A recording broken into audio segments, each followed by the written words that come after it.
Yes, I could make regular, Go there and say, hey, here's the status, here we go, here we go, here we go. okay, That'd be great. It'd be great each meeting we have until. Is it the 18th? yeah, yeah. Unless you want to always practice your public speaking skills, that's great. No, I'd rather not be recorded. I'd rather go to a little smaller room and group of people. But I can give regular updates to the Appropriations Committee. That's a great idea. So unless you have any questions, there is one other one that I wanted to bring up. I know this has been on a lot of people's discussions and minds for quite some time. And I am just looking at it from, well, when I was hired 2.5 years ago, Cameron said to me, okay, here's these books. This is all the final rules, the interim final rules, all the questions and answers.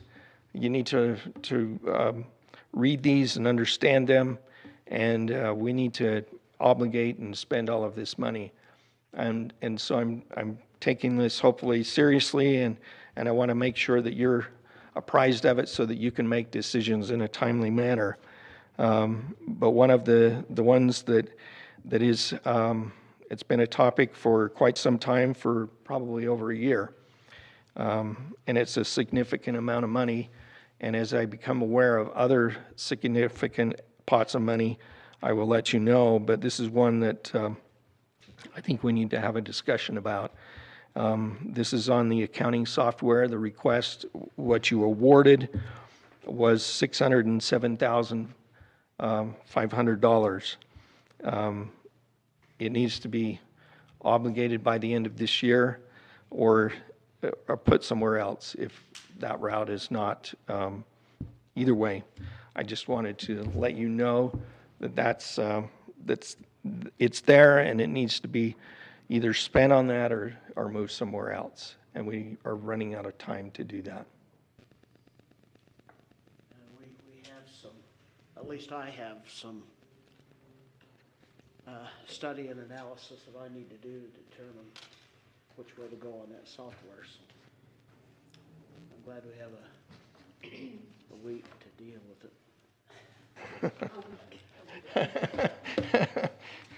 Yeah, I actually did quite a bit of study today. I've spoken to county auditors and city finance managers from around the state, and I think I'd like to compose my thoughts and maybe write them down for the rest of the council. But I feel like right now it's good that we take the time to gather all the information we can, especially where we don't have an auditor, we don't have a finance director. There's not somebody to say, let me take that and I will make it happen, because it's going to be really complex if we make a change. Mm-hmm. And so we just need to look at, what are the deficiencies of Cassell? Cassell has been working. What are the things that make it difficult to use? And are those things worth taking more money and maybe a really complex project? And so I just think we all need to make sure we have the same information and that we look at that really carefully and make sure that I think we still have time to obligate that money. Mm-hmm. Yeah. Yeah, I'm not.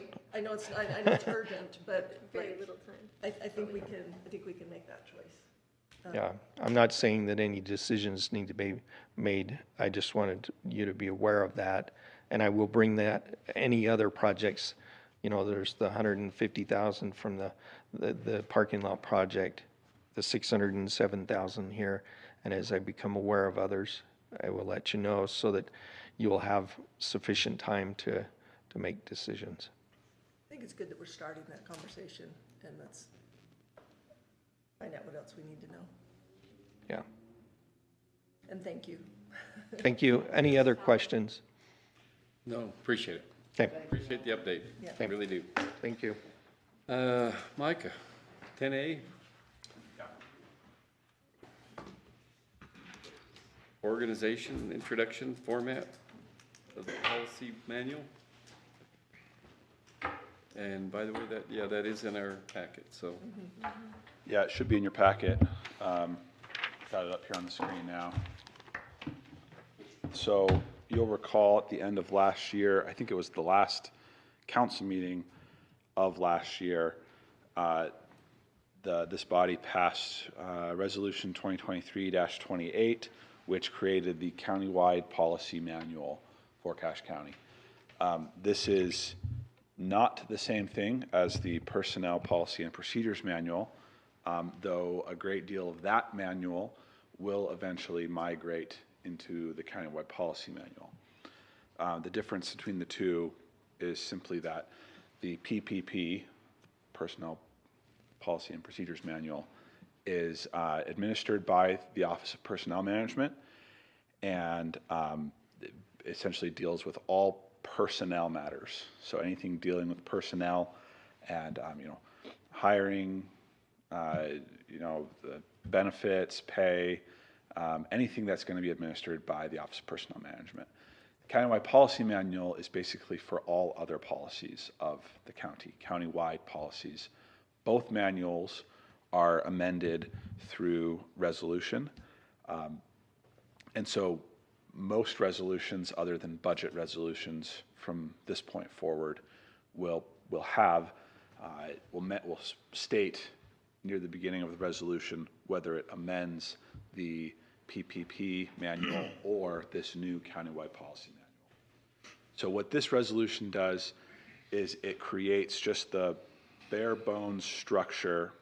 Oh, this is the wrong file that I pulled up here. Here we go. What this resolution does is it creates just the structure and format of the countywide policy manual. It doesn't actually add any new policies to it. So if this resolution passes tonight, we will have an empty countywide policy manual until further resolutions change that. So this is the table of contents, and this will be the numbering format. This is going to be numbered differently than the PPP manual, just to make it a little bit easier to distinguish between the two. And we have some sections there. Again, this is a living document, so these can be amended. The reason I chose those particular section names is because we do have existing policies that we're ready to basically migrate into each of those sections. For example, I have, this was provided to me by our attorney's office. This is Resolution 89-2. So this is a resolution that's older than I am, and it states that the county office buildings will remain closed on Saturday, and that the office of clerk, sheriff, recorder, auditor, treasurer, assessor, and attorney will be open from 8 to 5. Dated when? It's dated the 3rd of January, 1989. That's older than you, huh? That's older than me, yep. Signed by Council Chair C. Dennis Funk. So this would go in that Section 4, building grounds and maintenance. And so I wouldn't just simply insert this into the countywide policy manual. Even adding an existing policy will still be done through resolution. So if you want to make an amendment to this 35-year-old policy, you'll be free to do so. So that's all this has. It does have an introduction to the countywide policy manual. Where did it go? That states basically what I just stated before, that this is a manual of all county policies other than personnel policies. And so, and it'll be created through resolution. And that's really all that we've got. So that's the resolution. That's what it is. Now we have this, we will have this set up, then O&P can make sure that all these things are organized and are in there so that we have, like you say, a working document. Yep. For the entire, and this is the one that covers the entire county. Yes, and that's important to clarify. Not just the personnel, so. Yeah, and for example, we are working on like a whistleblower policy, and that will be under the ethics section 2. Revenue and finance, there are some things that exist in county code even that will still be in county code, but that will then just be copy and pasted into resolution, the countywide policy manual. Just because I think employees, county employees are probably more likely to consult a policy manual than maybe county code when they're not sure how to do something. That the revenue and finance is going to be a lot of the practices that we've already instituted, dealing with revenue and finance and expenditures, budgeting, things like that. So, any other questions? Very good. Any other questions? No, I don't have any. The one thing I did fail to mention is we are going to put this online. This will be on the county website, and I'm not sure exactly where, but I'll be talking to Bart to make that happen, and we'll find a home for it. Terrific. No questions? All right. Let's move Best right. red one we've had, so. Let's move right into, it is initial proposal. Let's discuss it, or whatever the favor of the council is. We would have to suspend the rules to pass this tonight. I move to suspend the rules and approve resolution 2024-08.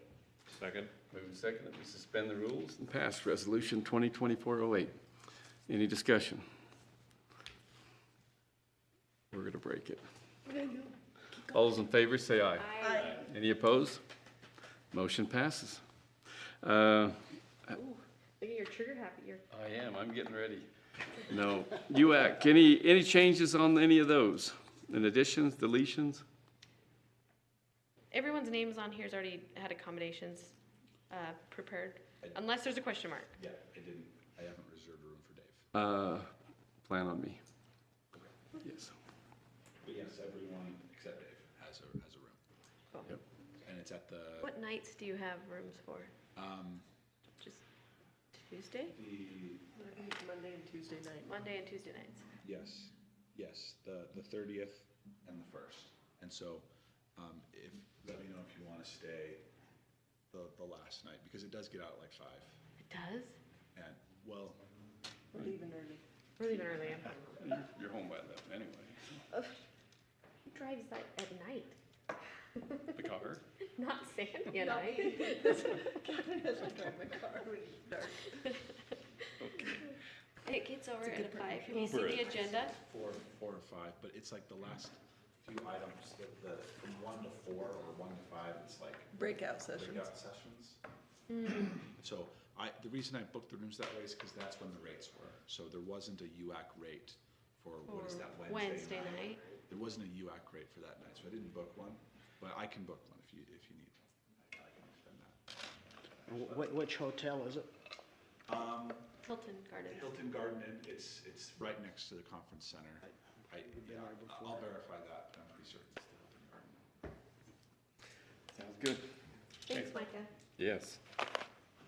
Okay, how about, we are limited, and I failed to recognize Councilmember Barbara Tidwell and Mark Hurd, that they are absent. Sorry for not recognizing them, that they are gone. Let's go ahead and council member reports. Let's start down here. Carl. I don't have anything to report. Okay. Sandy. Just Thursday at 12, there is going to be a meeting at the Bragg offices in their boardroom regarding broadband. We got a bunch of money for broadband in the state, and they've been trying to work up those maps. We've been waiting forever. They finally released the maps. And so there's going to be a discussion. If there's any money to be applied for, we want to make sure that our county is on top of that. So anybody that wants to come, I don't know if you all got that email. Is there a company that's spearheading that? There will 'Cause I be know s- Utopia. How many? There will be several, they Several. said there would be several companies there to talk about it. I don't really understand exactly what the process is gonna be. I just know that I know Box Elder County already got a bunch of money. If there's Is it- money to be had, we wanna try and make sure. Is we're it on top for of the county, or is it further focusing on the unincorporated or more rural areas? Do you know? Sorry if I'm asking. The a question. service, it depends on the areas that need to be serviced. Underserved, they're looking at Underserved, underserved yeah. areas. Yeah, and to see if some of the providers are willing to help to provide that service. So I don't understand it completely, but I'm gonna go and try and listen. So anybody else that wants to come, that would be, it's at 12 o'clock noon. on the 11th, Thursday. Another Yep, meeting that's then, me. so I can't be there. I don't have anything, thank you, Mr. Chair. Nothing either. Okay, I don't have anything either, so I'll, with that in mind, I move look that at we that. adjourn. She's over there smiling, she's ready to write down the time. Nothing else, then we'll go ahead and adjourn.